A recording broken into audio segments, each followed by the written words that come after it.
آئے ہیں, سنیے رسول اللہ کو کیسے گالی دی جا رہی ہے. کہتا ہے من تمتع مرتن کان درجته کدرجة الحسین ومن تمتع مرتين فدرجته كدرجة الحسن ومن تمتع 3 مرات كان درجته كدرجة علي بن ابی طالب ومن تمتع 4 مرات فدرجته كدرجتي. جس نے 1 مرتبہ متع کیا, 1 مرتبہ متع کرنے کے مقام پہ پہنچ جاتا ہے, 2 مرتبہ متع کرنے والا حسن کے مقام پہ پہنچتا ہے, 3 مرتبہ متع کرنے والا علی کے مقام پہ پہنچتا ہے, جو 4 مرتبہ متع کر لے وہ محمد کے مقام پر پہنچ جاتا ہے. زنا کرنا جس کو خیبر کے مقام پر رسول اللہ صلی اللہ علیہ وسلم نے اللہ کی وحی سے حرام قرار دیا تھا, اس متع کو جو متع نہیں زنا ہے, اس زنا کے بارے میں کہا جائے جو 4 دفعہ زنا کرے وہ محمد کے درجے کو پہنچ جاتا ہے. یہ محمد کو گالی نہیں تو اور کیا ہے. تیسرا بڑا جرم اس زبان کی ہلاکتوں میں سے محمد رسول اللہ صلی اللہ علیہ وسلم کے بعد پیارے نبی علیہ السلام کے اصحاب کرام کو گالی دینا. اسی لیے رسول اللہ صلی اللہ علیہ وسلم نے فرمایا تھا من سب اصحابی فعلیہ لعنت اللہ. من سب اصحابی, جو محمد کے صحابی پر لعنت کرے اس کو گالی دے, ابو بکر پہ, عمر پہ, عثمان پہ, علی پہ, طلحہ پہ, معاویہ پہ, زبیر پہ, جو اصحاب کرام پہ لعنت کرتا ہے, گالی دیتا ہے, اس پر اللہ کی لعنت ہو, والملائکہ, فرشتوں کی لعنت ہو, والناس اجمعین, اور ساری دنیا والوں کی لعنت اس پہ ہو جو محمد کے صحابہ کو گالیاں دیتا ہے. گالیاں دینا تو بہت چھوٹی بات ہے, یہ ہمارے ہاتھ کے اندر ہے. انہی حضرات کی کتاب صفحہ نمبر اس کا یاد کر لیجئے. ایک تو گالی دیتا ہے اور ایک ان کے ایمان کا انکار کر دیتا ہے. جو اصحاب کرام کے ایمان کا انکار کرے اس سے بڑا ظالم دنیا میں. یہ ہمارے ہاتھ میں کتاب ہے انوار النعمانیہ, جس کے رائٹر سید نعمت اللہ الجزائری, یہ بھی ایران سے شائع ہوئی ہے. اس کتاب کا صفحہ نمبر 81 ہے. 81 پہ لکھتا ہے ارتد الناس كلهم بعد النبي إلا 4 سلمان وابو ذر والمقداد وعمار وهذا مما لا اشكال فيه. کہ رسول اللہ صلی اللہ علیہ وسلم کی وفات کے فوراً بعد سارے صحابہ کافر ہو گئے تھے سوائے 4 کے. سلمان بچے, مقداد بچے, عمار بچے, ابو ذر بچے. ان 4 کے علاوہ کوئی مسلمان نہ بچا جو محمد کے صحابہ کو کافر کہتا ہے. رب محمد کی قسم, اس پر اللہ کی لعنت ہے, فرشتوں کی لعنت ہے, کائنات کی لعنت ہے. یہ زبان کی ہلاکتیں ہیں. میرے نبی کے اصحاب کرام کی عزت پہ ہاتھ ڈالنا, میرے نبی کے اصحاب کرام کی تکفیر کرنا, یہ اس زبان کی تیسری بڑی ہلاکت ہے. تکفیر تو بڑی دور کی بات ہے. آئیے قرآن حکیم کی اس آیت پہ غور تو کریں. اللہ کے نبی تبوک سے واپس آ رہے ہیں.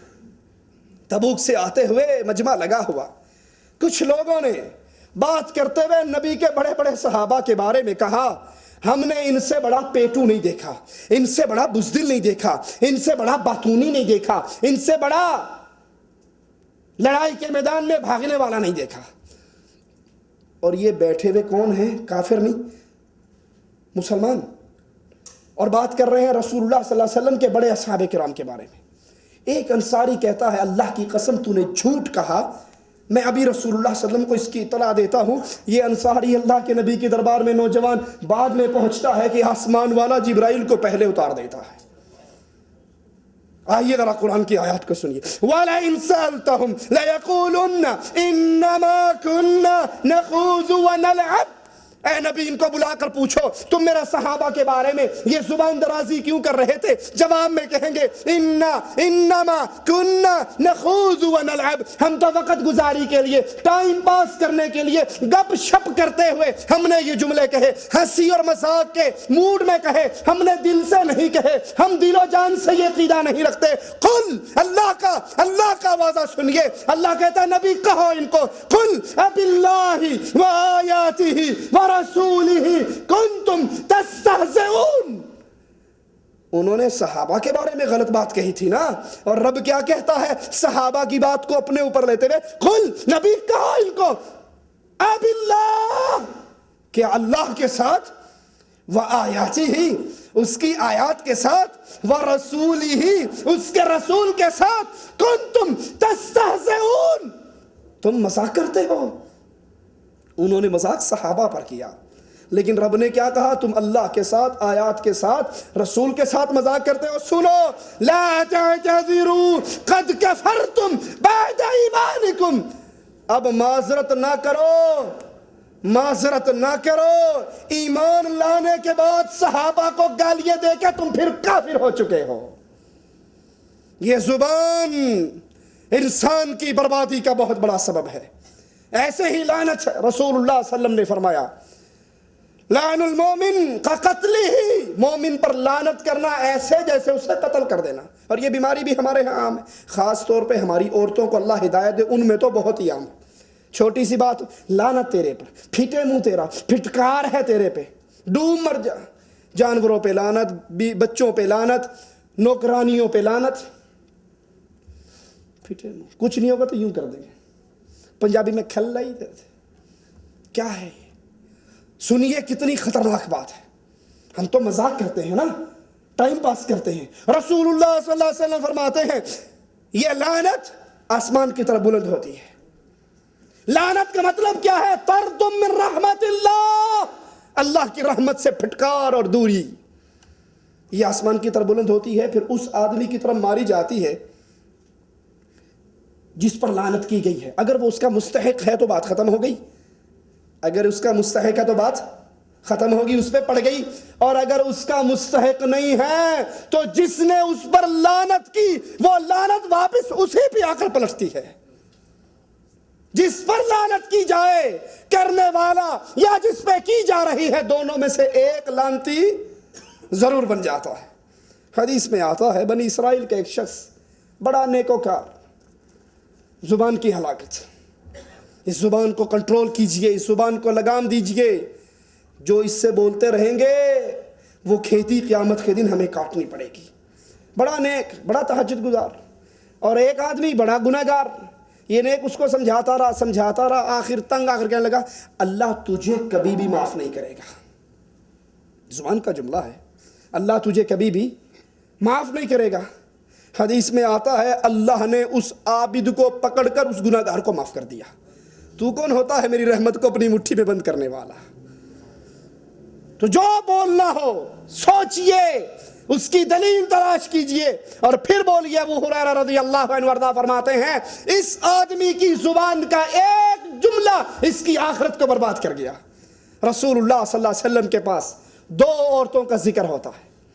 اللہ کے نبی، ایک عورت ہے بڑی نیک ہے، بڑی صدقہ خیرات کرتی ہے، بہت حاجن نمازن پرہیزن ہے، لیکن زبان سے اپنی پڑوسر کو بہت تنگ رکھتی ہے۔ فرمایا جاؤ اور اس کو جہنم کی خوشخبری دے دو۔ کہا اللہ کے نبی دوسری عورت ہے، فرض نمازیں، فرض روزے، فرضی کام کرتی ہے، نفل صدقہ خیرات بالکل نہیں کرتی، لیکن زبان کی اتنی اچھی ہے، زبان کی اتنی اچھی ہے کہ اس کے پڑوسی اس سے بہت خوش رہتے ہیں۔ فرمایا جاؤ اور اس کو جنت کی خوشخبری دے دو۔ کیوں؟ ان السمع والبصر، یہ آنکھ، یہ کان، یہ منہ، کل اولئک کان عنہ مسئولا، یہ آزاد نہیں ہے جو مرضی کرتے رہو۔ قیامت کے دن ان کے بارے میں اللہ کے دربار میں آپ سے اور مجھ سے سوال ہوگا۔ ان سارے دلائل کو سامنے رکھیے، اللہ کے لیے آئیے ذرا میں اور آپ اپنی مجلسوں پہ ایک نظر ڈال کر تو دیکھیں، کیونکہ اہل ایمان کی نشانی قرآن کیا بیان کرتا ہے؟ والذین هم عن اللغو معرضون، اہل ایمان فضول محفلوں سے، فضول پروگراموں سے، فضول لغو گفتگو سے دور رہتے ہیں۔ کیوں جی؟ جو انڈین فلم آتی ہے یا پاکستانی فلم آتی ہے وہ تو ماشاءاللہ میرے خیال اس میں تو بہت ذکر و اذکار اور نصیحت اور خیر کی باتیں ہوتی ہوں گی نا۔ جن بھائیوں نے کمرے میں ڈش انٹینے لگائے ہیں ماشاءاللہ ان کا لمحہ تو ایک سیکنڈ بھی ضائع نہیں ہوتا، وہ 24 گھنٹے تہجد کی حالت میں رہتے ہیں نا۔ سوچ لیجئے اور اللہ کے لیے سوچ لیجئے، کیونکہ قرآن حکیم بڑی عجیب بات کہتا ہے، لا خیر فی کثیر من نجواہم الا من امر بصدقۃ او معروف او اصلاح بین الناس۔ زیادہ باتیں کرنے میں خیر نہیں ہے، بھلائی نہیں ہے، زیادہ سرگوشیوں میں بھلائی نہیں ہے۔ بھلائی کس بات میں ہے؟ ہاں سوائے اس